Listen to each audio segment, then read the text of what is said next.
السلام عليكم ورحمة الله، ازيكم؟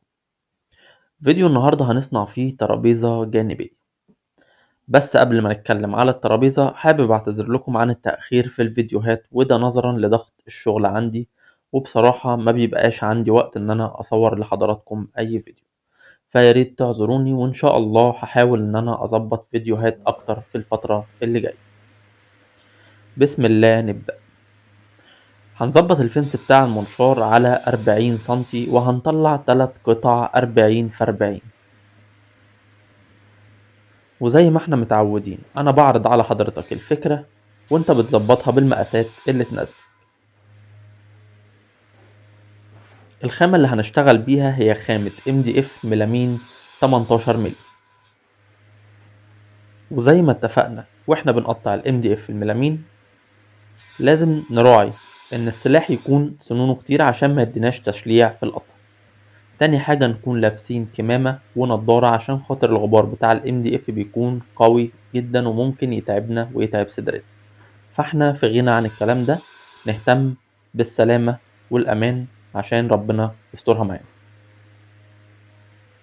طبعا هي الخامة هنا MDF بناء على طلب العميل، بس لو حضرتك عايز تعملها كونتر اوكي، عايز تعملها خشب طبيعي براحتك انت وامكانياتك. بعد كده هنظبط الفنس على 20 سنتي، وهنطلع 20 في 20 أربع قطع. 4 قطع 20 في 20 سنتي اللي هيكونوا فواصل الترابيزة.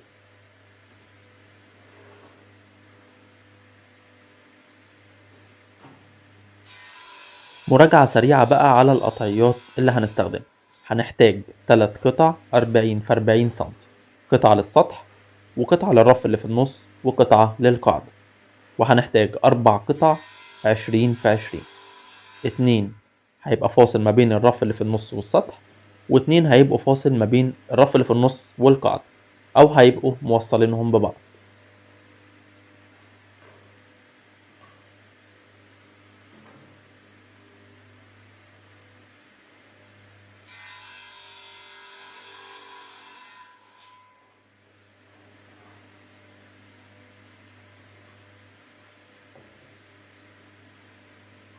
وبكده نكون انتهينا من القطعيات، وهنبدأ ننظف نفسنا وننظف المنشار بالبلاط.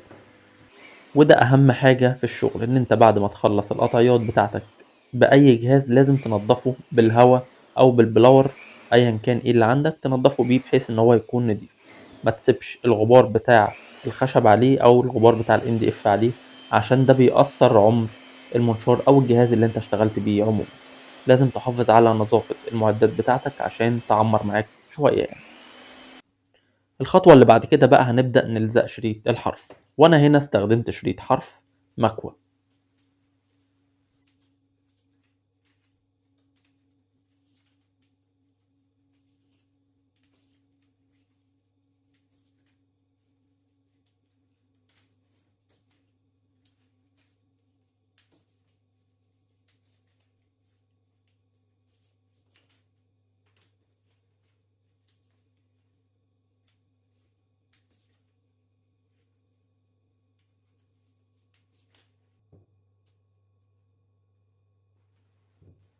وزي ما اتفقنا واحنا بنلزق شريط حرف المكوى لازم يكون جنبنا قطعة قماش مبلولة عشان بنضغط بيها على الشريط وهو سخن، وفي نفس الوقت بتهدي الحرارة بتاعة الشريط فبالتالي بيجف بسرعة.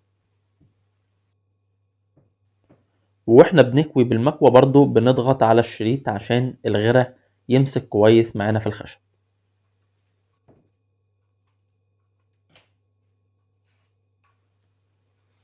وبعد كده بشيل الزيادات بتاعة شريط الحرف وبصنفر الأطراف بتاعة الشريط بصنفرة مثلا 180 أو 220 أو 150.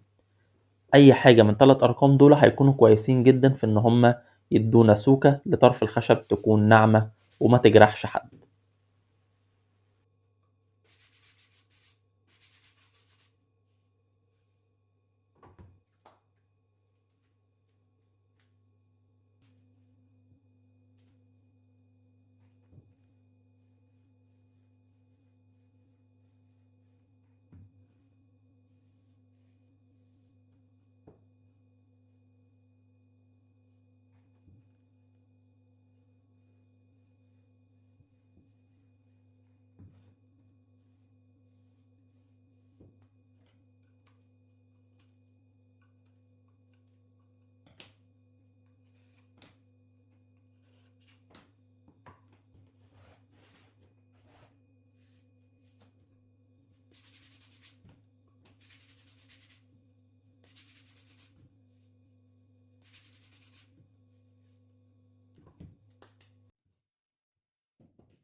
هنجيب الجنبين ال20 في 20 اللي هيتثبتوا في السطح وفي الرف اللي في النص.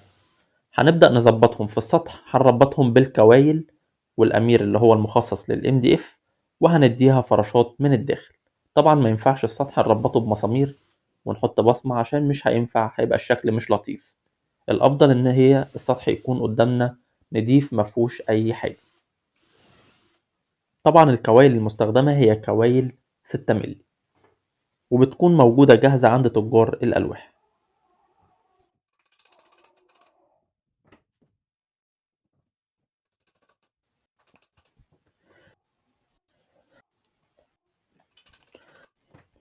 حابب بقى أنوه لحاجة مهمة جدا جدا جدا. مش شرط عشان خاطر تشتغل بالكوايل إن أنت يكون عندك الجيك بتاع الكوايل أو دليل تخريم الكوايل.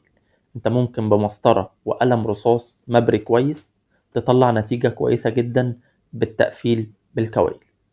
طيب احنا ليه بنستخدم الجيك؟ انا بستخدم الجيك عشان خاطر اوفر في الوقت. انا بقلل كده الحسبة اللي انا هقعد احسب بيها المسافة ما بين نص الخشبة والكويلة التانية.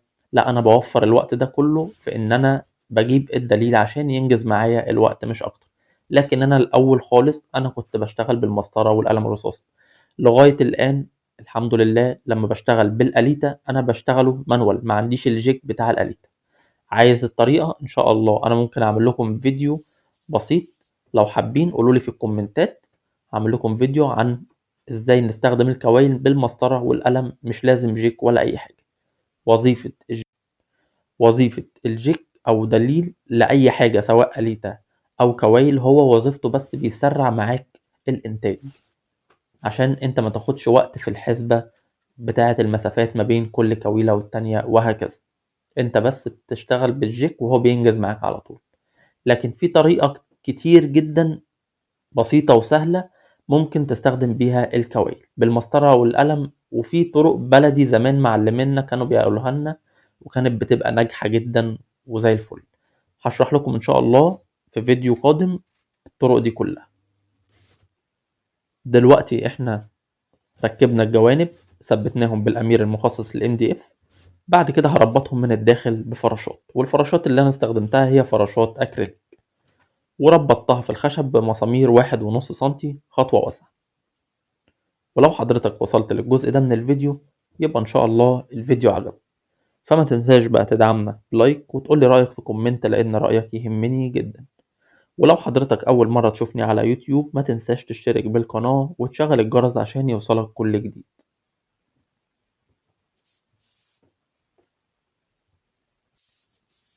وللشباب اللي لسه جداد معانا اللي هيسألني طبعا في الكومنتات على السبراي اللي انا برشه. السبراي ده بيجي مع الامير او السوبر جلو المخصص للMDF عشان يسرع عملية الجفاف. بدل ما الأمير أو السوبر جلو يجف معايا مثلا في 30 ثانية، لا هو رشة من ده بسيطة هيخليه يجف معايا في خلال 3 أو 4 ثواني بالكتير. والعبوة بتيجي معاها المثبت بتاعها.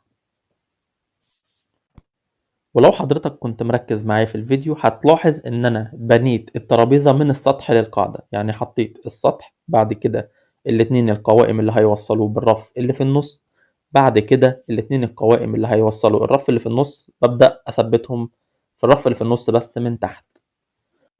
وبعد كده برضو هربطهم بنفس الطريقة، هحط امير بس المرة دي، وبعد كده فراشات اللي هي الاكريليك، وبعد كده هثبت القاعدة بمسامير 5 سنتي خطوة واسعة.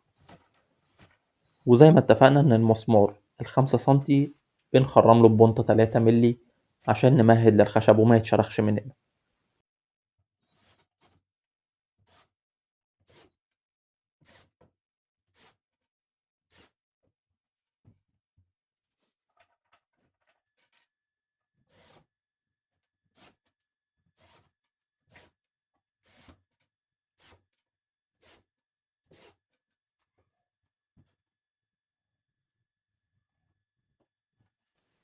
بعد كده هنركب القاعدة بتاعة الترابيزة وهنثبتها زي ما اتفقنا بمسامير 5 سنتي خطوة واسعة.